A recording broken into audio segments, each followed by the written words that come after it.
makes you feel like, boy, I got to live up to the David Pendleton standards. Anyways, again, welcome today. We're really pleased to have you here. Chloe, haven't seen you in a while, so thank you for coming. It's nice to see a lot of familiar faces, actually, from our past. Tony's speaking again. It's his second part of his talk on Walter Mitty.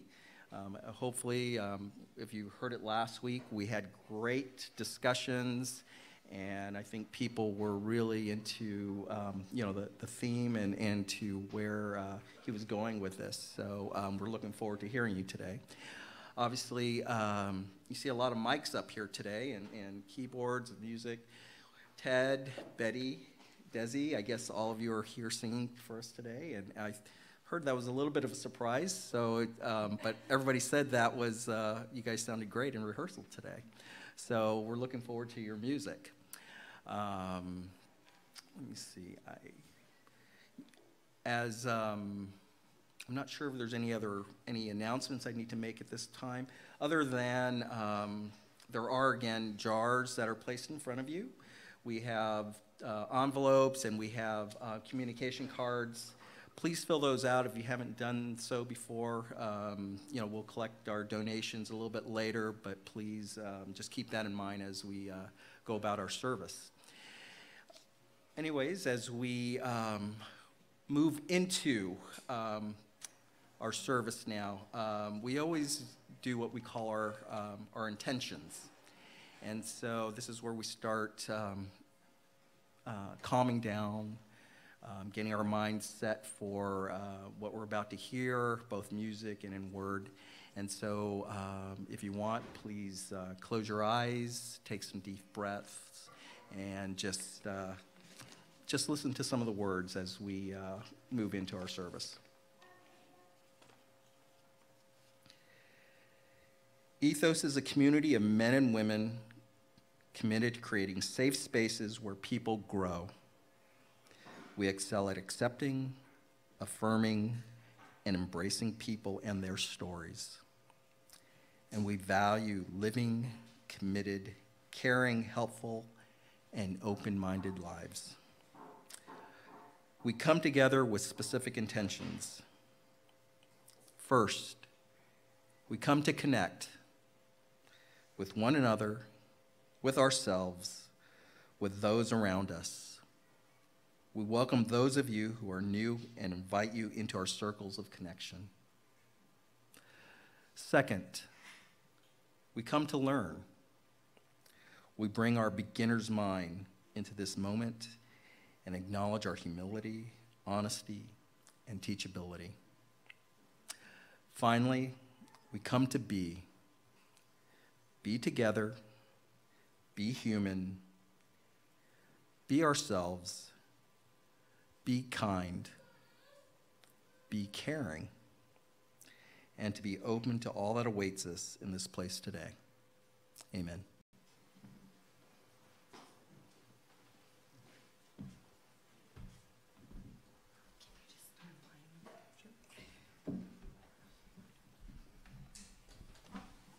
Good morning. So, one second.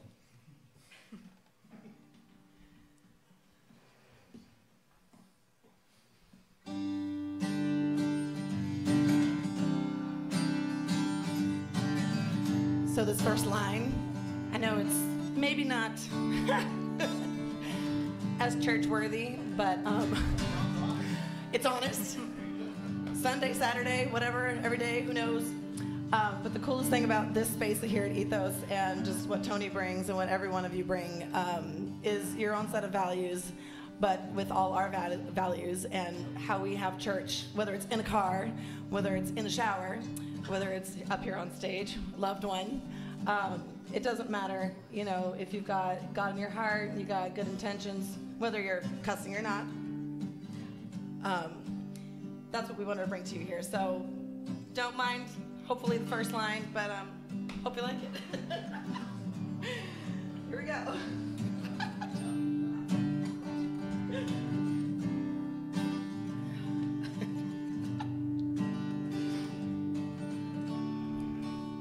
Alright.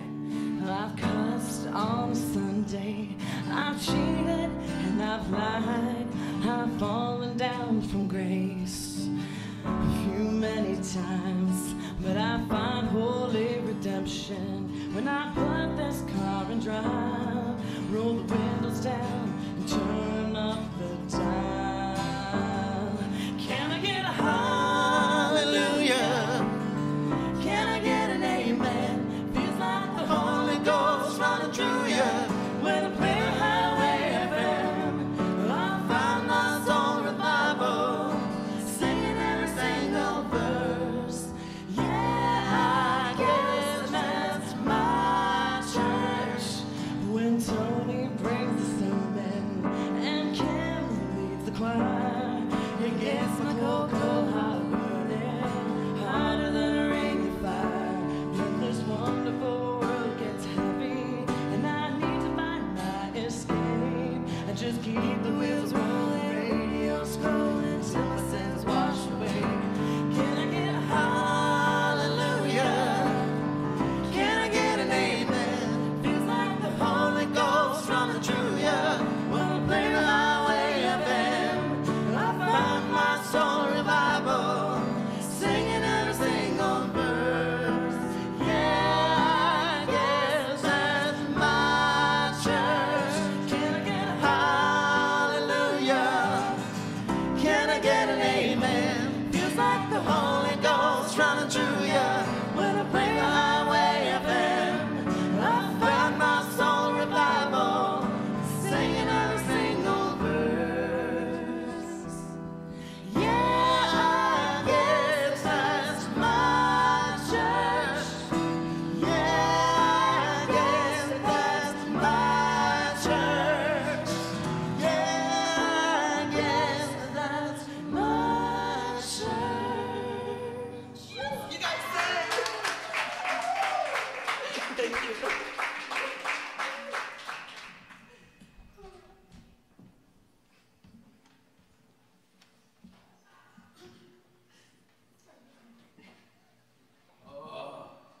Was that fun for anybody but me?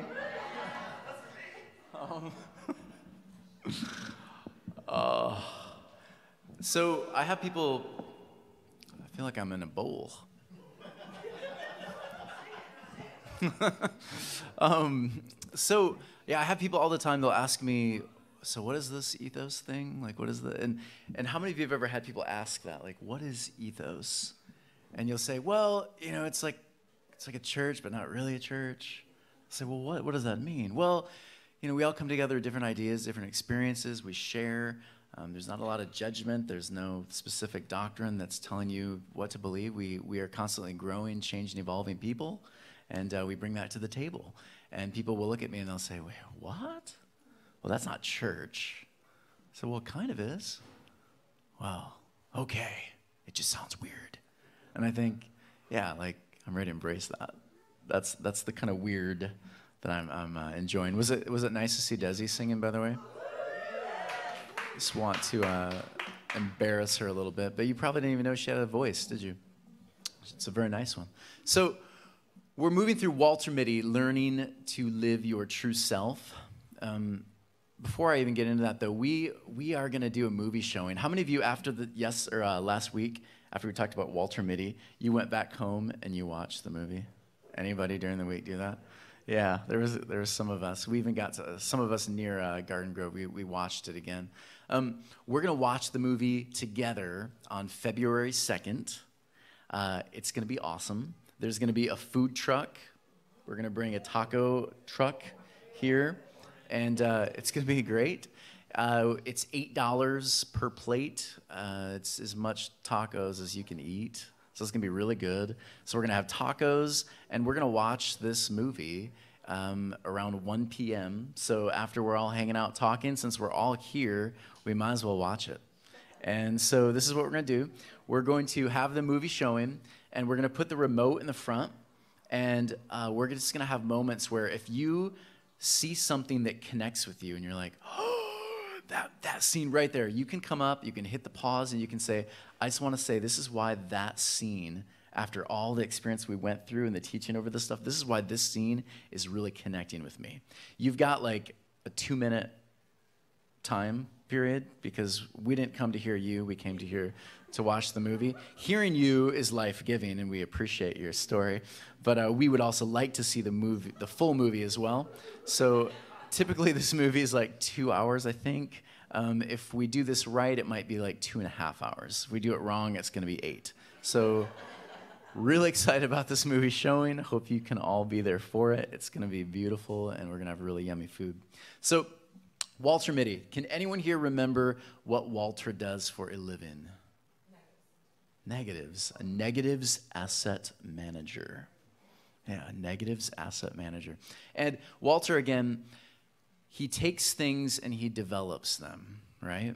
Again, perfect for a character like Walter who is not developed, right?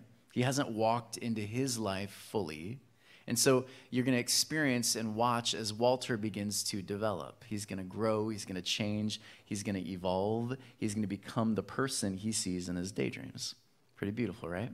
So last week we talked about for Walter to get there, though, he has to be willing to take that first step. And that first step is often scary. The first step can feel lonely. The first step often is mixed with a lot of, oh, what do I do? How do I... will my friends go, stay? Will they hate me? Will they like me? What do I do with it? What do I do with this first step?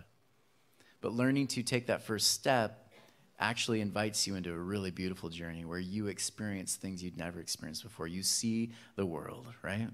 And that's what Walter does. And so we went through that last week. Today I want to talk about fear. Because when you step out, it's not easy. Has anyone ever done anything interesting? You stepped out and it was just super simple. Like everything just fell into place. You started the business, so easy, right? Like, man, I wish I'd done this sooner, started a business, right? You decided I'm going to get a new job, right? The new job, you step into the new job and wow, like everyone's so nice here. No drama. Right? Around their water cooler, they actually drink water. Yeah, no, every time you step out, there's always some anxiety, there's fear. You step into something unknown, and you're bound to wind up having to face fear and doubt and anxiety.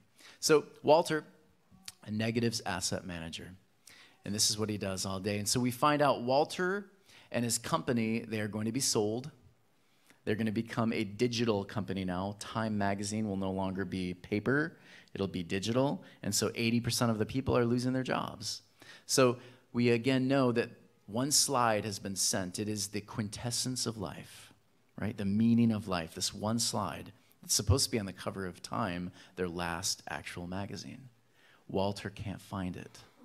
So Walter has the decision, I'm going to go and find Sean O'Connor, the guy who took the pictures, and find that last photo, the quintessence of life. Good?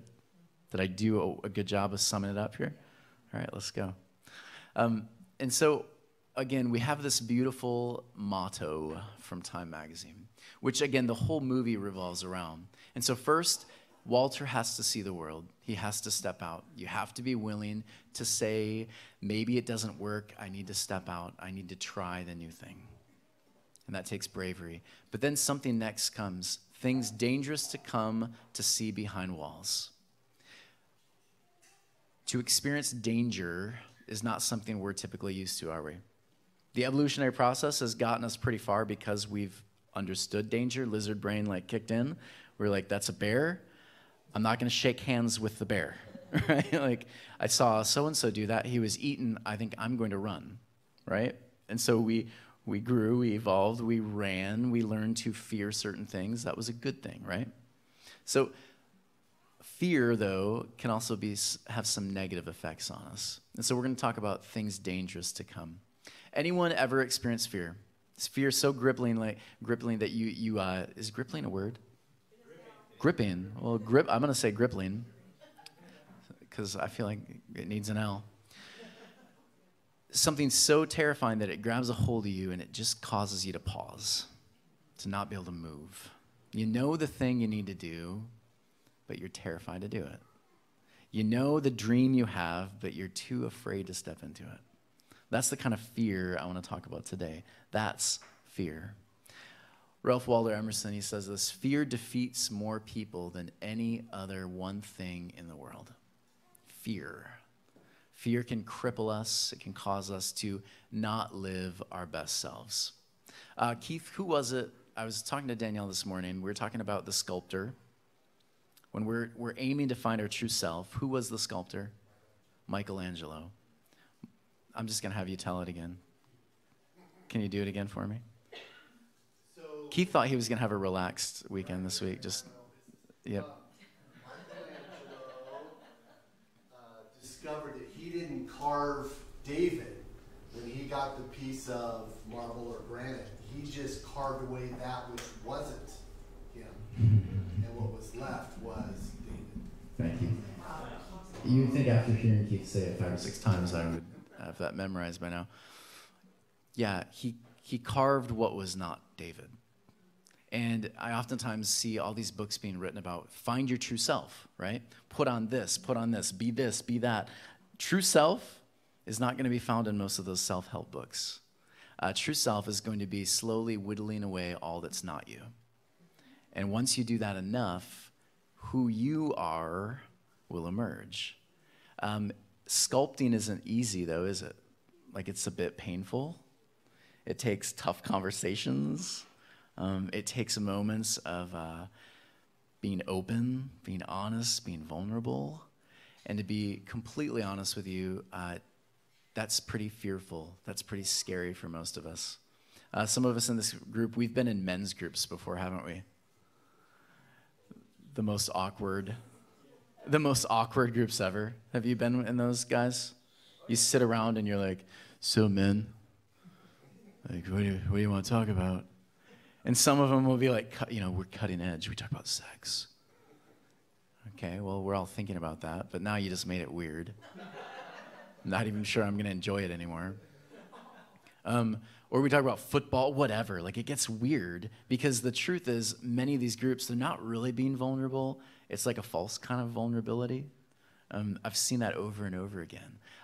To be vulnerable, to be honest, to be real means we have to face that fear of being vulnerable, of being honest, of allowing certain things to be cut away. Because if they're not cut away, my true self is never going to really emerge. I'll never be able to fully do the weird Wuerfel shoulder dance. Americans are pretty fearful. 2018, here are some of our biggest fears. 50% of us said we are terrified of not having enough money for the future. 50% of us, I feel like it should be more. 48% says high medical bills really, really cause us to have a lot of anxiety and fear. The U.S. will be involved in another world war, 48%. Global warming and climate change, apparently maybe it's real. Yeah. North Korea using weapons, 48% of us. Air pollution is beginning to be an issue. We're beginning to realize this is actually an issue. American Health Care Act, corruption of government, 74%. These are very real things Americans are fearful of today. Number one fear, guess what it is? Yeah, yep. Speaking in public. Number two fear? Death. Isn't that great? Yeah. Oh, you'd rather be in the coffin than giving the sermon about you. We are a fearful people in America. Here's what I want you to do. I want you to turn to someone next to you, and I want you just to take a moment and think of 3 fears, like 3 very real fears that you have right now. Just think about 3, and it might take you just a minute, so maybe even just like you can close your eyes and just think about it, but what are 3 very real fears you have right now? And again, if you don't want to be vulnerable, if that's your real fear, you can always say, my friend has these 3 fears. Completely irrational, but here's what they are. You can do that too. But let's, maybe as the music plays a little bit in the background, let's have you go through 3 fears that just come to the top of your mind, and I'll give you about a minute and a half for that.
What was that like to share your fears with the person next to you?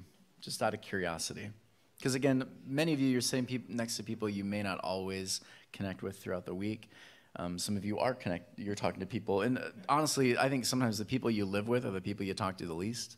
So this might be an interesting moment too. But how did that land for you to share your fears with someone? Relieving. Why was it relieving? Because you find out some people, like your fear that you hold in that you don't want to share. When you share it, you'll find that others, relate and are like, hey, I fear that too. Nice. And then you don't feel so what's the word? Constricted in your fear. I love it. When you share, it enables you to feel like you're not alone. Because there's oftentimes me too. Yeah, that's good. Karen, what was it like to hear Tim share his fears? You've had this conversation. Yeah. Nice. Good. Right. Pam. I was able to see that maybe my fear isn't as deep and scary and tear-filled as I thought it was, because maybe I don't want to trade my fear for her fear, because hers is potentially, I wouldn't want that. Got it. Yeah, so maybe I can have empathy for someone else instead of with my own. Nice. stuff. Sharing helped Yeah. create you an empathy. Yeah. Got it. Yeah. Helped you own your own fear as well. Yeah, and I got through it Good. by saying it really fast. Okay. Wow. I need that. Everyone else. This is good. Just a sense of kindredness. There's a kindred spirit. Like we were nodding and we got finding a sense of like, yeah, me too. We're connected in this. We can relate to each other. Oh, I love it. Yeah, some of you are very good at listening. In fact, some of you in this room are really good listeners, and you've taught me to do a better job of listening. I've been at that place, and Keith will tell you too, having a conversation with someone and never actually asking them how they are. That's a problem, but learning to ask and care enough to listen, yeah, that's beautiful. You did have your hand up, right? Okay. Tell me. Now you. That an area in which you feel you might be weak or fall short, that through the eyes of someone else who is not burned by your own self-criticism might perceive that you're actually quite strong in that area. Beautiful. Oh, I love it. Giving that new perspective. Yeah. Oh, different perspective. All right. Beautiful. Thank you for sharing. 3 fears. That is not easy to do. But I want to talk about some of these fears, because fear oftentimes, especially when we look at this movie a little deeper, fear does some things. Here's one thing that we found out fear can do. Fear can stunt relationships. Think about this. When you're in a relationship with someone, and there's something there that needs to be worked through, and you don't work through it, all the books I read this week on that said that what happens is you begin to have space that gets bigger and bigger and bigger. The space grows bigger and bigger and bigger. And before you know it, you're on separate side of the couch. You are in separate rooms. You are watching one show, she's watching another. The space grows. Before you know it, you're rarely having conversations of anything important. It creates space. Danielle and I had some of those moments. I remember talking through moving from Colorado and how she loved Colorado. And I had a moment where I realized we hadn't like talked about this thing. Because I just told our family, we gotta move. We gotta move. And we moved, and she went along with it, but there was still some like anger and a little bit of resentment there. And I went through, I was going through some really good therapy, and the therapist asked me, how does Danielle feel? I thought, well, crap, I don't know. Bad? She said, well, do you think you should talk to her about it? Probably. When are you going to do this, Tony? I don't know. I was terrified to have that conversation. And so awkwardly in the kitchen while we're doing dishes, because, glass plates and things seemed to be a good idea to me at the time, I just said, that move that, I'm so sorry. I didn't realize maybe that move hurt you. And it opened up this really interesting conversation, and the space that had been created actually began to be filled by conversation. It began to be filled with forgiveness, connection. But when we don't face those fears, it stunts those relationships, and not just romantic ones, but friendships as well. It stunts those things. When we're not willing to have conversations, we're not willing to go there, space is created, and before you know it, you're barely ever really talking to that person anymore. Ideas are thrown around in your own head, narratives that probably aren't even true, right? But you just have that take place, and before you know it, you don't even know the person anymore. Fear can stunt growth. Fear can cause you to not really step into the person, into the relationship that you would love to live. We all have perfect ideals of what we think a relationship would look like, but to actually live it out, whether it's a friendship, a romantic relationship, whatever it is, to live it out fully, it means we have to conquer certain conversations, ideas, certain fears. How did that land with you right now? Anyone like, I freaking hate this talk right now because I'm so uncomfortable? This is hard stuff, isn't it? Yeah, but it's so hard. It's painful. All right. Well, I made you uncomfortable at least. That's good. Let me continue making you uncomfortable. I'm going to show a video clip of Walter. And Walter is not living his full self. And because of that, relationships, he's not really able to be present in those relationships. So he dreams it, but doesn't actually live it. And so I'm just going to share just one clip from Walter Mitty of him wanting to be that person, not really living the true him. And so he daydreams.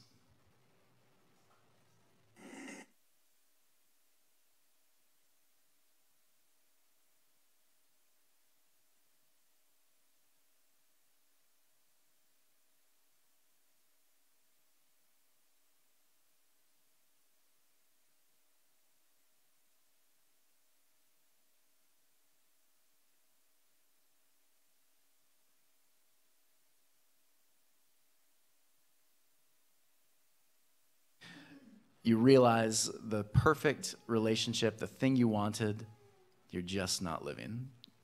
The friendships you thought you had, you don't. You're snapped out of it somehow. Anyone have those moments? Are they painful? Walter, over and over and over again, will have these moments where he's kind of snapped out of it, back into reality. What you will find, though, is throughout the course of this movie, is this narrative is he's going to begin living it without even recognizing he is, because he's beginning to face some fears. Another thing I'm learning is if I don't face certain fears, I will build up tons and tons of unresolved conflicts. How many of you love a good conflict? Yeah. You love like going to the person and being like, I got beef. I'm looking at Lewis because he and I had beef this week over a slide. It's like, make me a frickin' slide. Like, do the slide. It's like, give me more time. And I'm like, and we just went back and forth. So we talked a little bit. He's still mad at me. He's chatting up over there. I'm not even listening. It's unresolved. Unresolved conflicts, though, when we don't deal with them, it gets worse, doesn't it? Like it's almost like you've piled like more and more fire, more and more wood on that fire, right? It's just hotter and hotter. It's more and more difficult to deal with. Unresolved conflicts make it harder and harder to live you fully, don't they? So I wonder, like right now, are there unresolved conflicts that you haven't moved through? Because here's the thing, I think probably deep down inside, there is a fear that's causing you not to deal with those conflicts. Certain fears could look like just simple anxiety. It's uncomfortable. Another fear is that, get ready for this, they may not like you. Holy crap. Someone in this world may not like you. What? Ted and I were just talking about this. That used to be one of my biggest fears. I just need you to like me. Can you just say you like me? Just give me your like stamp of approval, because when you do, I'll feel good. That's a deep fear, I think, in a lot of people. But wouldn't it be beautiful to be able to move past needing to be liked and just become a likable person? Like, wouldn't that be interesting?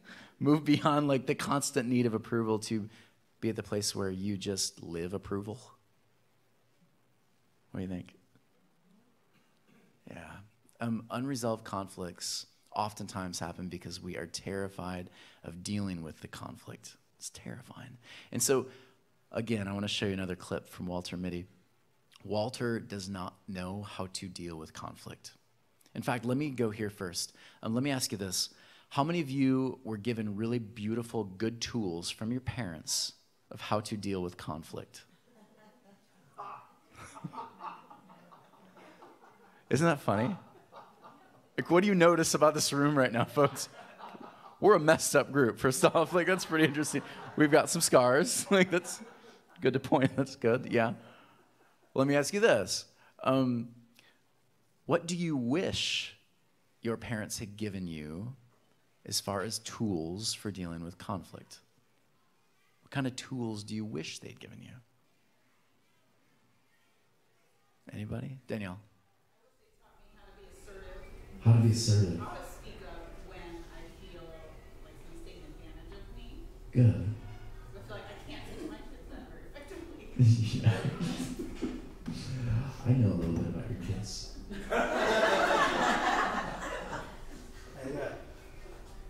It took me a long time to move past that feeling of it's me against you. When in reality, it's me and you against this problem. Yes. Aww. What a good tool. Did everyone hear that? Yeah. It's not me against you. That was the tool I was handed down. That's what I learned. Whenever there's a conflict, It's me against Lewis. But no, the conflict, man, I'm just going to keep doing this. I'm never going to have another slide again made. Yeah, it's not me against you. Again, those were old tools that didn't really work. It's us against the problem. What a great tool. Thank you, Ted. Anyone else? This is so good. To disagree. That you don't have to think like me, feel like me. It's okay to disagree and still love that person. It's okay to disagree. I didn't know what that looked like fully for a very long time. I love that this is what we're practicing here. It's okay to disagree. Which is hard for some people, isn't it? Like, wait a second, you just said something I don't know. What? But instead, oh, well, that's interesting. I still love you, I accept you, and we can disagree. I'm not going to push you out. I'm not going to demonize you. I'm going to say you're a human being and you've got interesting things too. And we'll learn from each other. Beautiful. Good tool. I feel like, yep. Yeah, what Kim said, to learn to shake things off, not hold everything in, especially more from a loved one, not take everything to heart. Good. Yeah, good. After dealing with the conflict, don't hold on to it. Don't hold a grudge. That's so easy to do. Yeah. Yeah, you're right. Like, holding the grudge is very easy to do. It's so easy to do, but if you can not do it, if you can learn to deal with it and move past it, oh, yeah. I'm a German, and we're amazing at holding grudges. It's just really good. We drink a lot of beer, and we hold a lot of grudges. It's just what it means to be a German, apparently. So watch this clip about Walter Mitty. I just find this so interesting because I see myself in this over and over again. When we don't learn how to deal with fear, when we don't deal with how to approach a conflict, we end up having these weird fantasies about being a ninja and beating someone up we're mad at, instead of actually living the conflict, experiencing it, and then moving on. So here's another clip from Walter Mitty.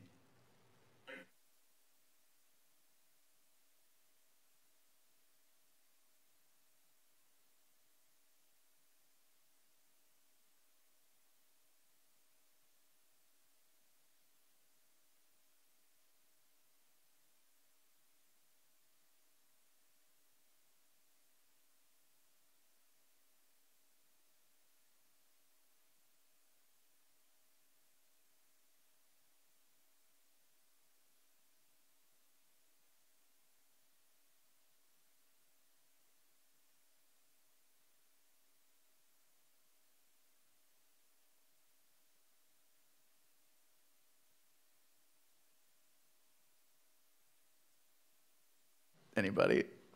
Have you ever been in that place? You've had that frustration with someone. You don't know how to deal with it. So you live in your head, even when you're around them. Maybe it's just me. If we don't learn to deal with conflict, deal with that fear of maybe not being liked, being fired, whatever the thing is, we begin to live up here rather than here. And I know that from experience. I think probably most of us do too. And lastly, obviously, daydreaming over living. When I talk to people, I find myself and I find others doing this.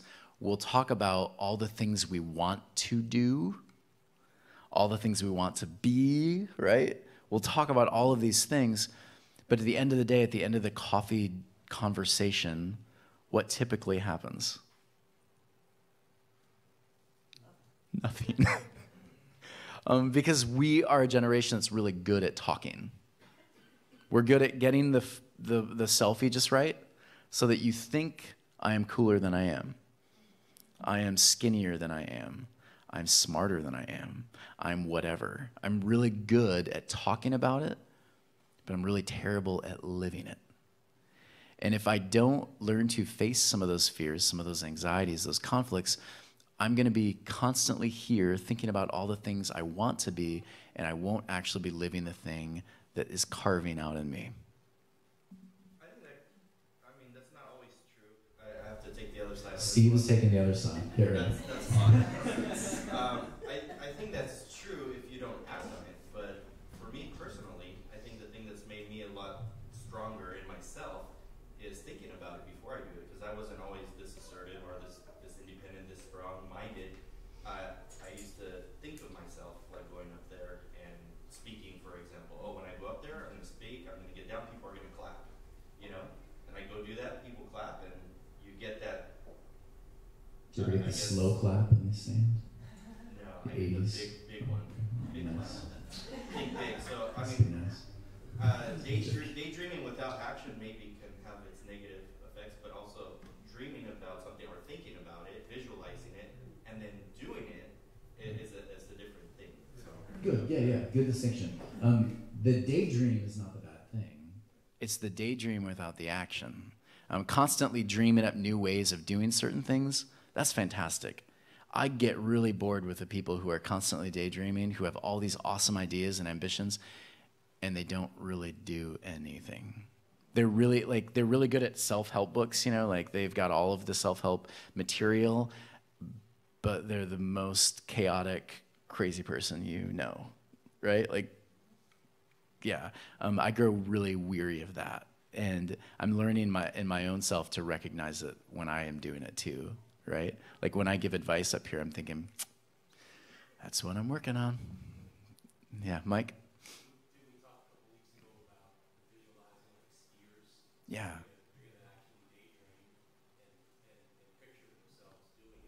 But then they just don't go home. Then they go and attempt to do it. Yeah, the slalom skier is going to be up there on the hill doing this, but then he will actually go and do it. Wouldn't that be funny if you saw the Olympics and it was just nothing but a visualization? He's turning left, he's turning right, he's turning right. All right, that was good, folks. We're going to go to the next person. We've never had an injury in this event. It's such a safe event. But that's not life, right? That's not life. So again, daydreaming. Here's another scene from Walter Mitty. I just find the whole thing so fascinating. So here's one more scene.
is the person of us.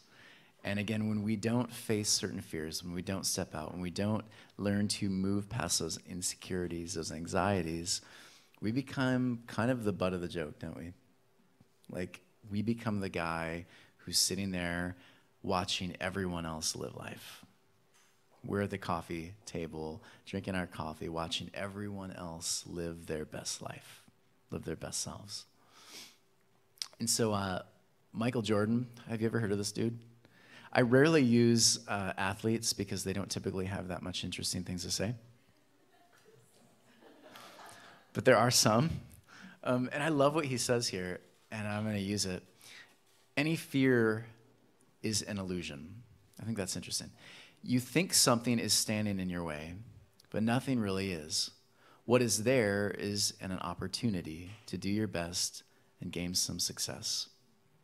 Now, there are definite moments where there's a bear. That's dangerous.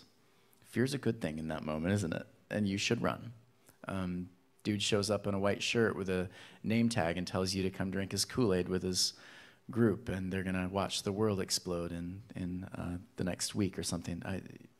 Fear, listen, close the door, wish them well, right? Fear is a good thing, but some fears, the fears of being liked, the fears of failure, those fears, often those are more illusion than anything. They're more built up here. And what I love about Michael Jordan, and I'm even going to use this dude's name even if you don't like him, Kobe Bryant. Okay.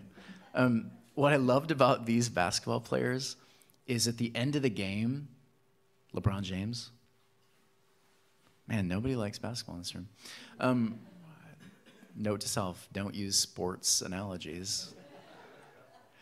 At the end of the game, they want the ball. They want the ball. Because here's why they want the ball. They have practiced. And they know that if anyone's going to make this shot, it's going to be me. And even though that's a terrifying experience, right?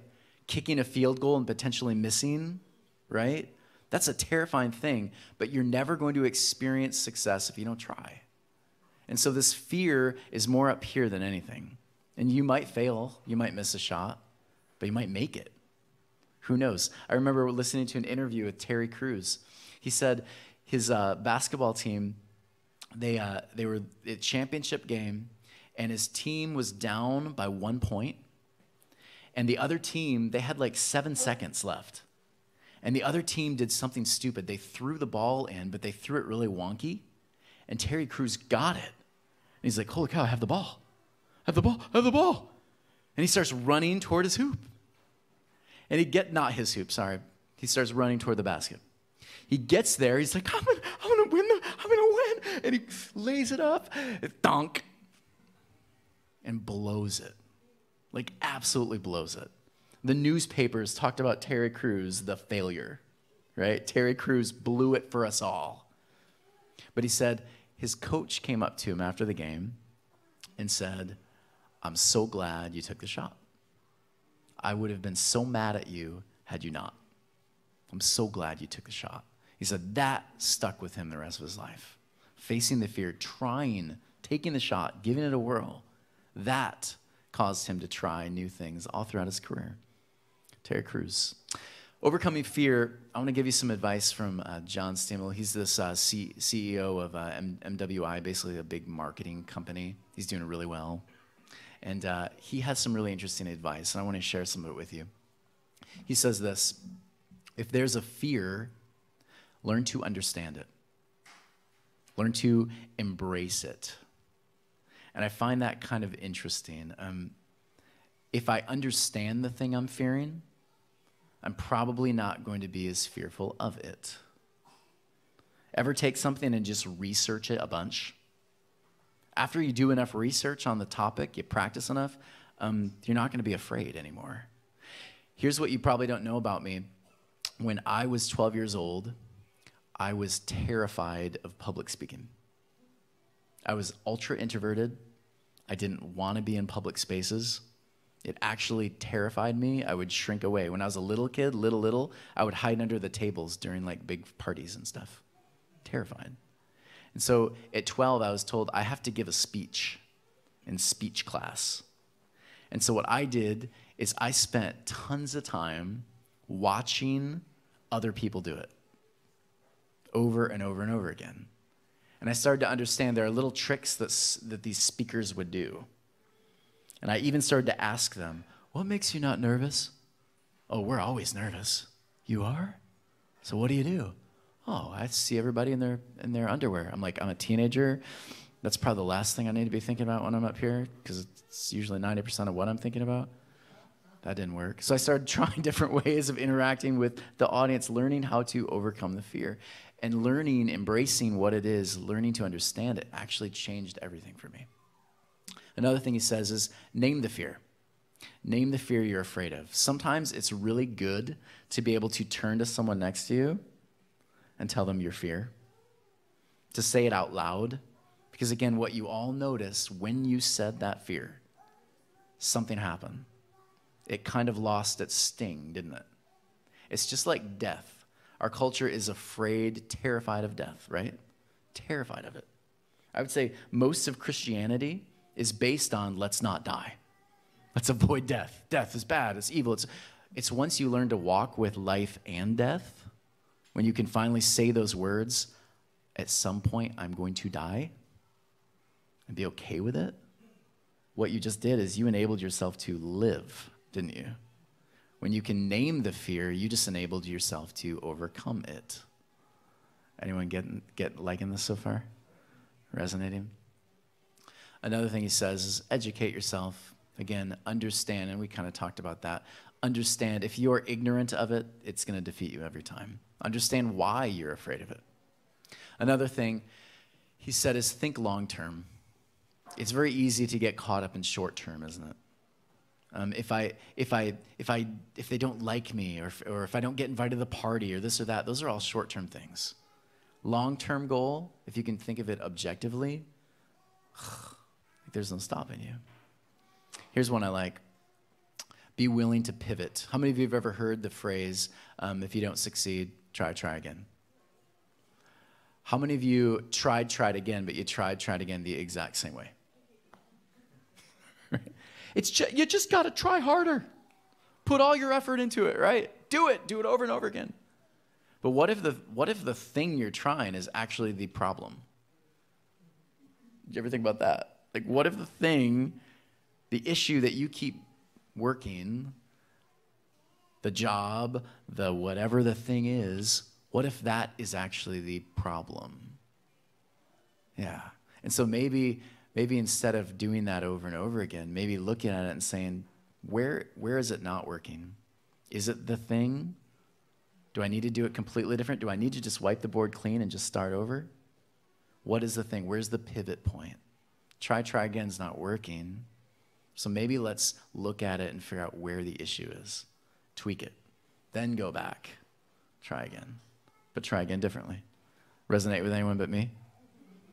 We've been tweaking this, haven't we? Over and over and over again. We tweak this.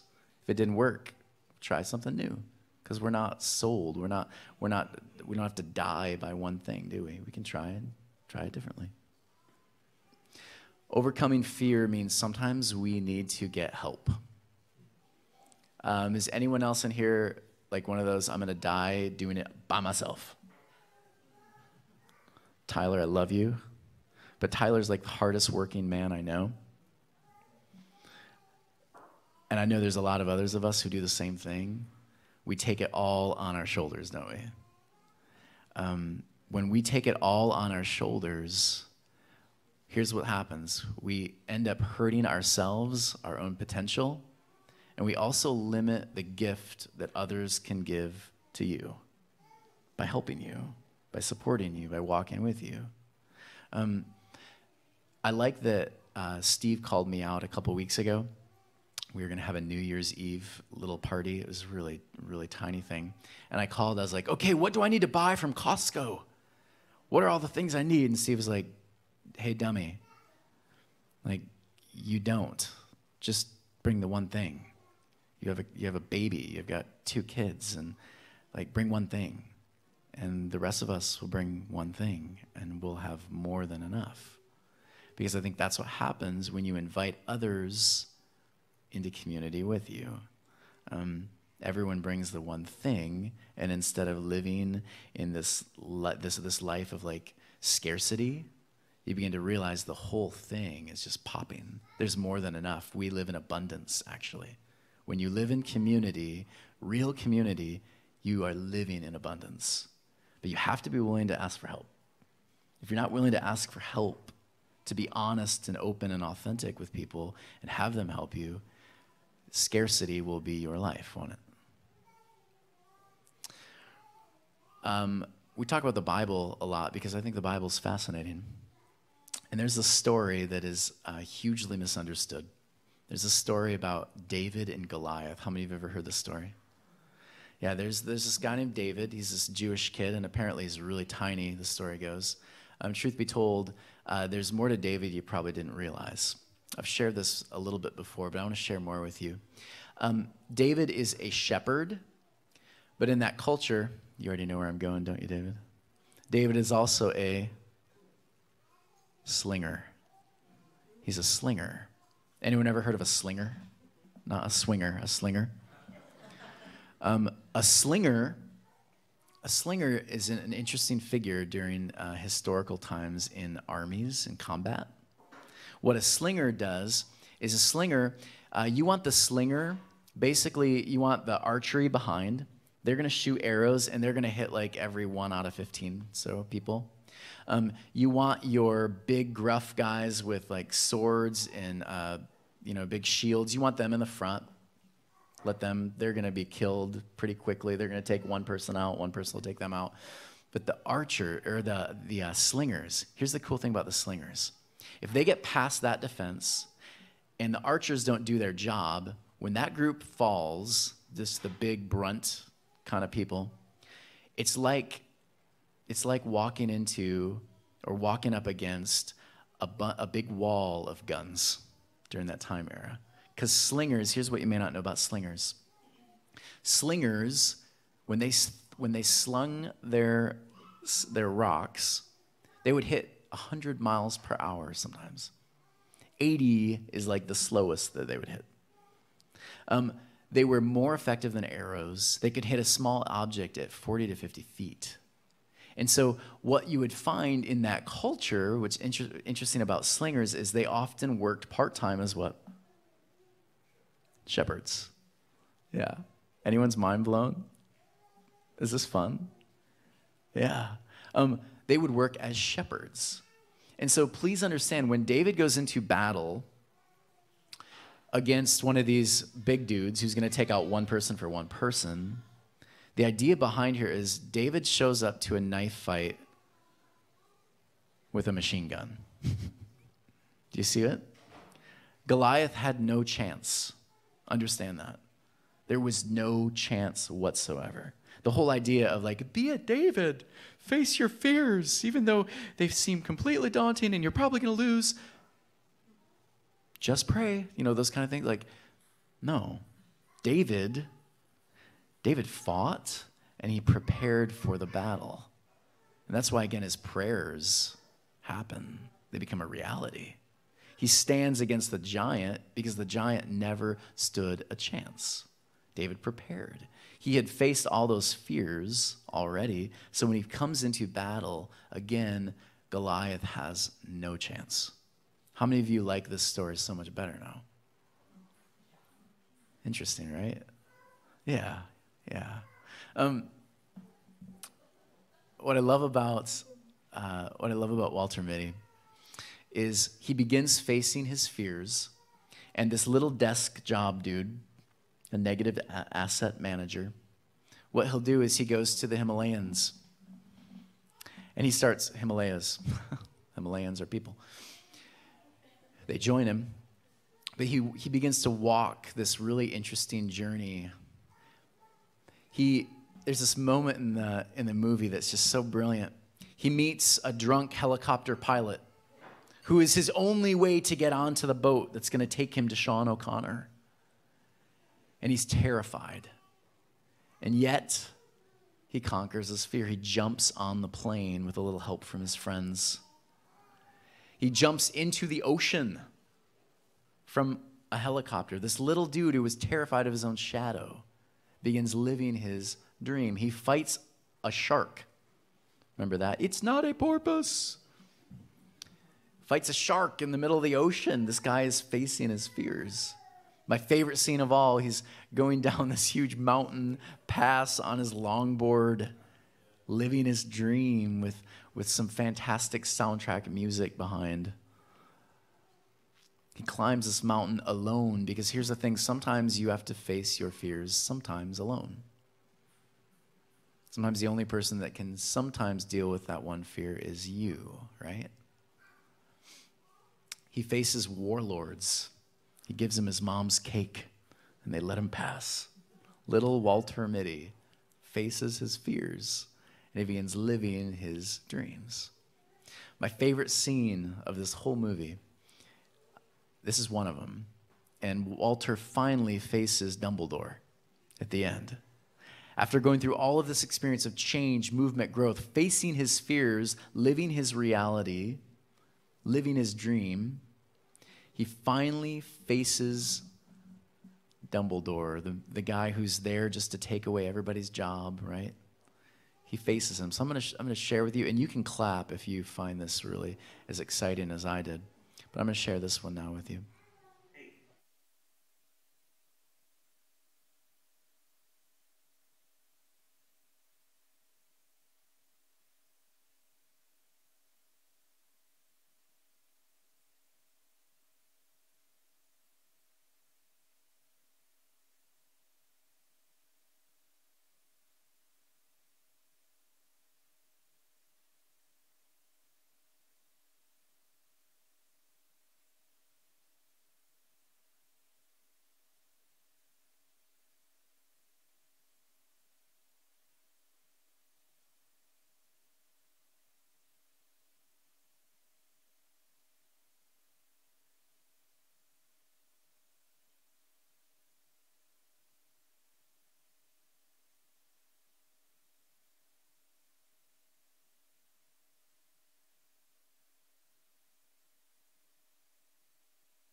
Knowing what Walter was before, what Walter is now.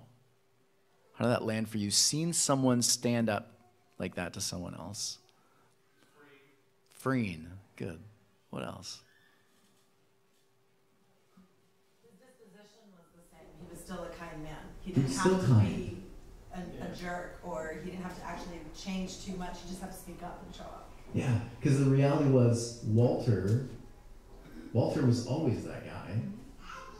Some things just needed to be carved away for Walter to emerge. I think having gone through some of those adventures and journeys to find himself, connect with himself, that he had the courage to stand up and be himself and speak So truth. facing fears, the practice of it will give you more and more courage, won't it? To be able to deal with those conflicts. We'll never be able to deal with them unless we don't practice, right? Unless we practice. Let me read you this last. That was not a shallow comment. It's just the next song coming up. Let me have you close your eyes, and I just want to read to you some wisdom. There is no fear in love. There's no fear in love. But perfect love casts out all fear. I want to read that one more time to you. There is no fear in love. But perfect love casts out all fear. Our aim is not courage. Our aim is not more money. Our aim is not getting back at someone. Our aim is to experience. Once you become love, you no longer need it, do you? Once you become love, you no longer need it, but what you'll find is you are surrounded by it. For fear has to do with punishment. Whoever fears has not experienced real love. There's no fear in love. Perfect love casts out fear. Thank you, everyone, for allowing me to share some ideas from Walter Mitty today and other wisdom traditions.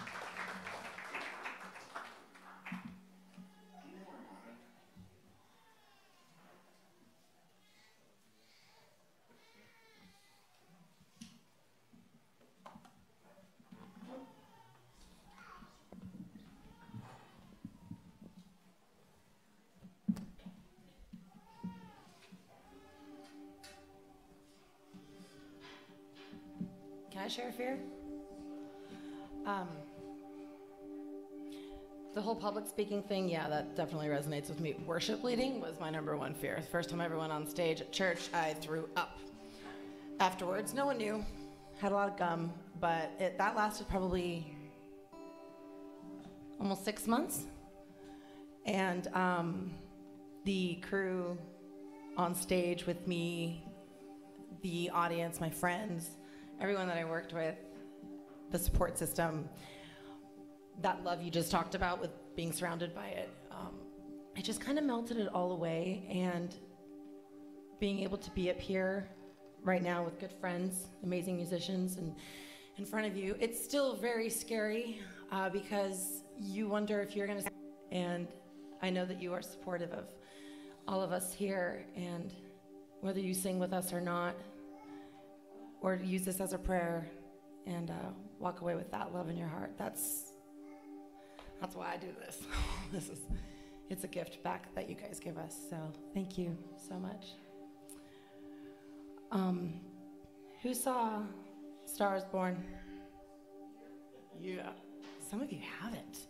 You guys are un-American. It's okay. You have time. Desiree wanted to sing this song, and when she originally wanted to sing this a while ago, it didn't land for me as it landed for her. And so later, maybe no, I don't know, it's not gonna work, and then all of a sudden you are talking about fear, Tony, and just everything about this song completely went, okay, this is it. Yeah. So thank you for that.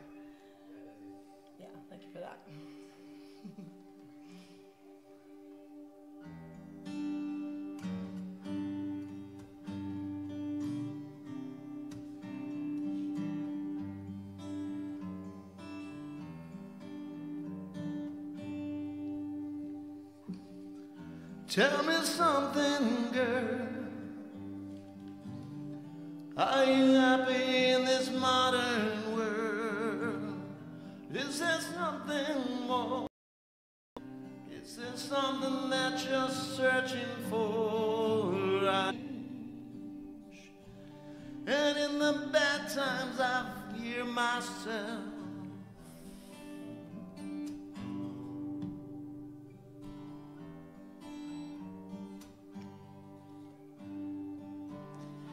Tell me something, boy.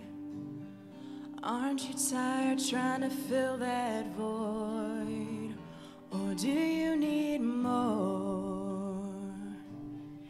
Ain't it hard keeping it so hardcore? I'm falling. In all the good times I find myself longing for change, and in the bad times I fear myself. I'm off the deep end, watch as I dive in. I'll never meet the ground, crash through the surface where they can't hurt us. We're far from the shallow now, in the shallow.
shallow now.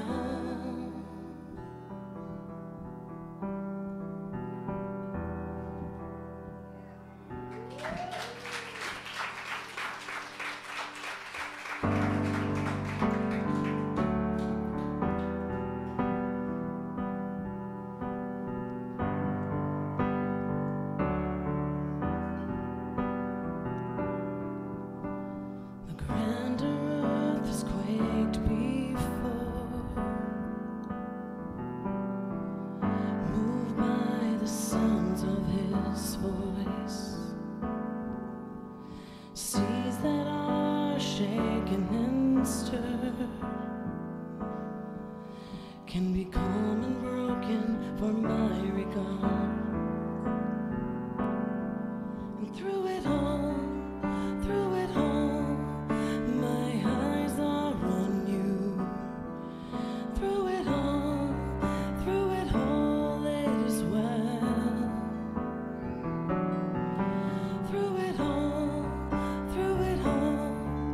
my eyes are on you, and it is well with me.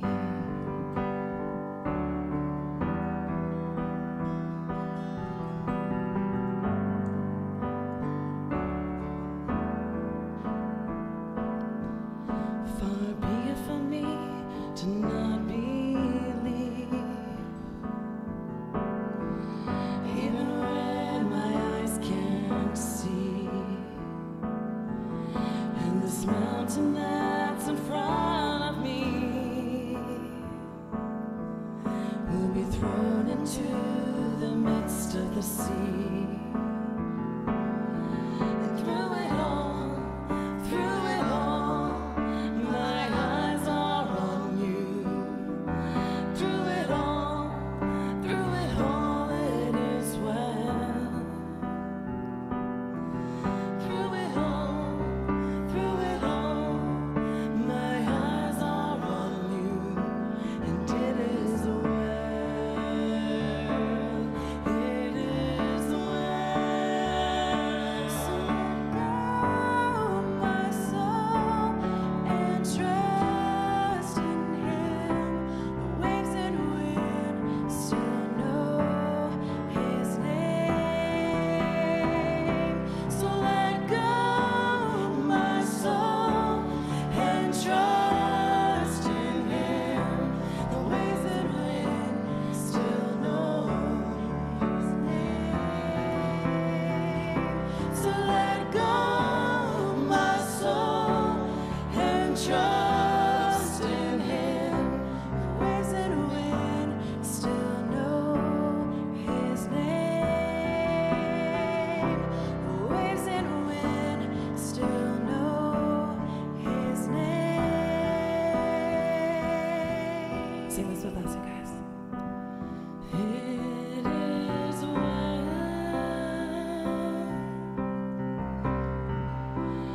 with my soul. It is well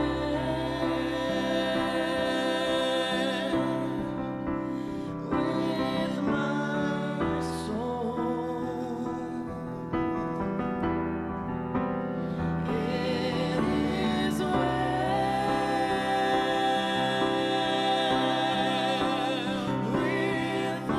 my soul. It is well. It is well with my soul. It is well. It is well with my soul. It is well. And through it all, my eyes are on you. Through it all, it is well. Through it all,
Grew up in a small town, and when the rain would fall down, I just stare out my window, dreaming of what could be, and if I pray,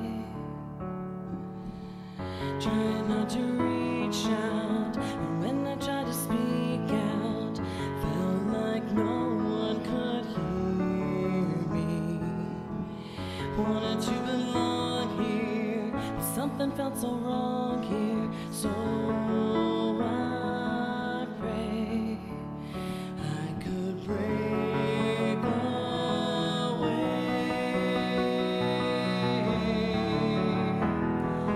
I'll spread my wings and I'll learn how to fly.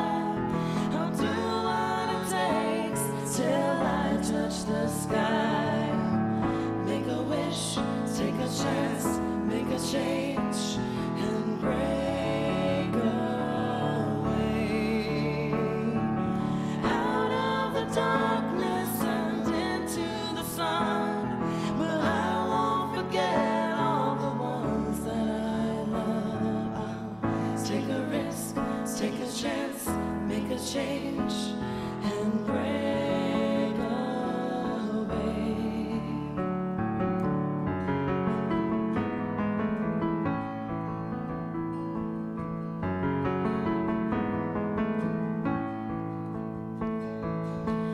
Wanna feel the warm breeze, sleep under a palm tree, feel the rush of the ocean, get on board a fast train, travel on a jet plane far away,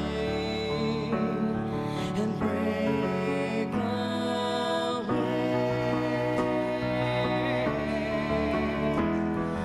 I'll spread my wings and I'll learn how to fly.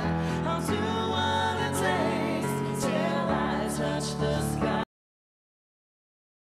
Change and break away.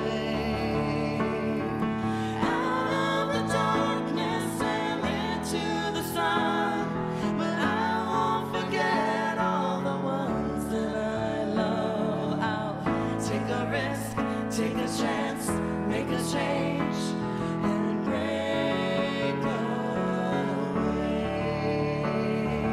Buildings with 100 floors, swinging revolving doors. Maybe I don't know where they'll take me, but gotta keep moving on, fly away, break away. I'll spread my wings and I'll learn how to fly. Though it's not easy to tell you goodbye. Take a risk, take a chance, make a change, and break away. Out of the darkness and into the sun, but I won't forget the place I come from. I gotta take a risk, take a chance, make a change, and break away. Break away. Break away.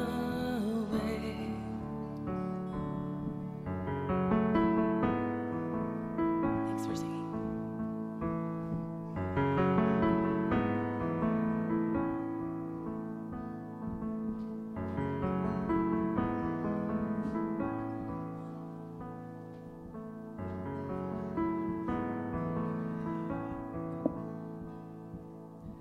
it's time to give. It's time for our donations and contributions.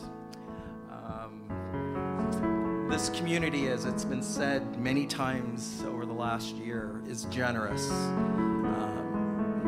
We met our goal last year. We announced that last week, our financial goals. This community is generous. And we give, and we have given in the past for a number of different reasons. First, we're really thankful for what Ethos has done for us individually and as a group. Things that we've learned, things that we've used in our daily lives to move forward in this kind of chaotic world.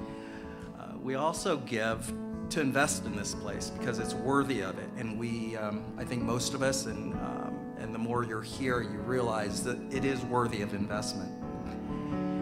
And then we also give for, in a sense, a very symbolic gesture.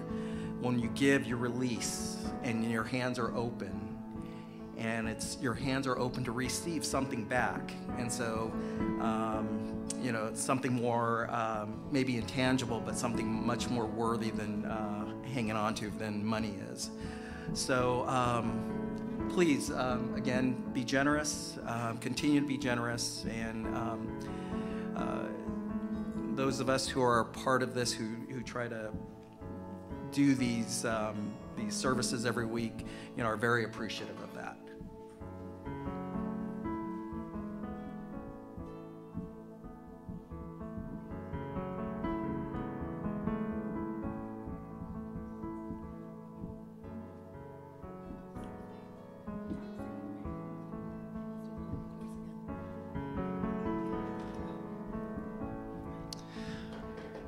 So, yeah, that's perfect. The Hebrews, they did something called prayer. And I used to see prayer as this thing where I would rub the genie and I would get what I wanted, right? Prayer was this thing that awkwardly we weren't sure about. And oftentimes I would get very confused on how to pray. Some of you have even seen me attempt to pray. And you've been like, that dude is the weirdest, awkward person I've ever met. This is weird. Prayer has changed for me a lot lately because I'm beginning to understand how those Hebrews viewed prayer.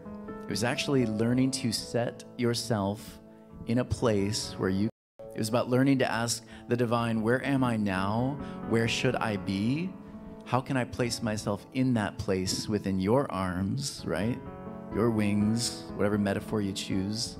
How can I set myself there so that I can receive and also give? And so what I love about what just took place, what did she ask? What key are we in? I should know that. It was beautiful. No, I'm not saying this to embarrass you. I thought it was really beautiful. What key are we in? Is this a major or is this a minor, right? Is this A? Is it G? What key are we in? And I might ask you the same thing. What key are you in right now? Like in your journey, are you on a major? Are you at this place where you should be rejoicing, doing fun things, and yet you're scared? Right? Some of us grew up at a celebration, so we'll awkwardly like shake our shoulders or do whatever. Some of us should be celebrating it in this moment in our lives, and yet we're not. What key are you in? And the Danielles and the Matthews to remind you, we're in a major key, baby. We should be celebrating. Let's overcome key right now. And you're experiencing some pain. Some of you have frustrations. Certain things keep happening. Certain failures keep coming up. And you keep thinking, how am I going to get through this? And here's the beauty. You have people around you saying, what key are you in? If you're in a minor key, then let's walk that together. Let's mourn together. Let's face it head on. Let's cry together. Let's move through it together. Whatever key you're in, community is where you're going to find love more abundantly. It's going to be with the people around you that you're going to find other people to walk with you, be the hands and feet of the divine. So close your eyes for a moment. Fear, false evidence appearing real, right? False evidence appearing real. What fears are you facing right now? What fears are you facing right now? Because if you face them long enough, you're going to see it's not something you should be afraid of any longer.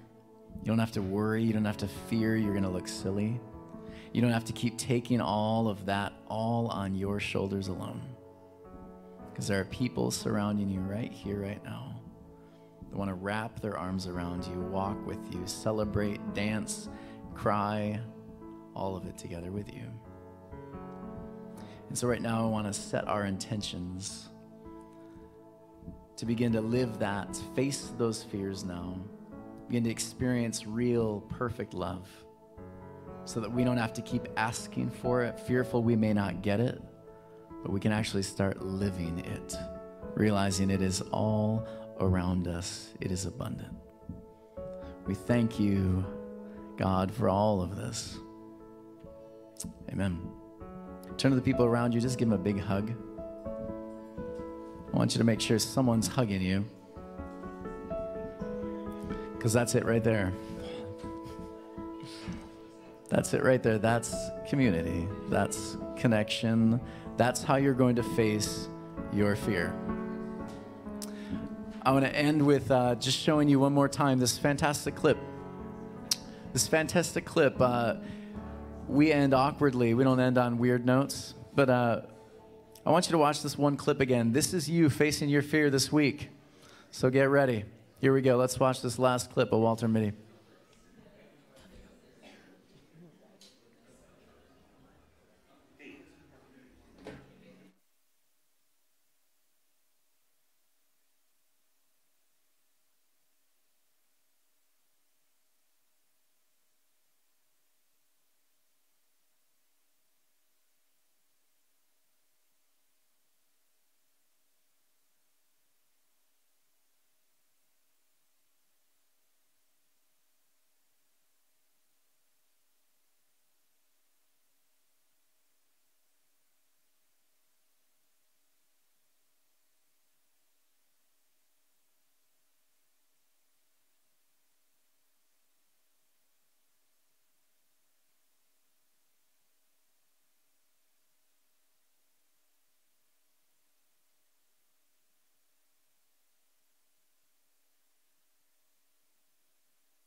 Week, and may you face your fears.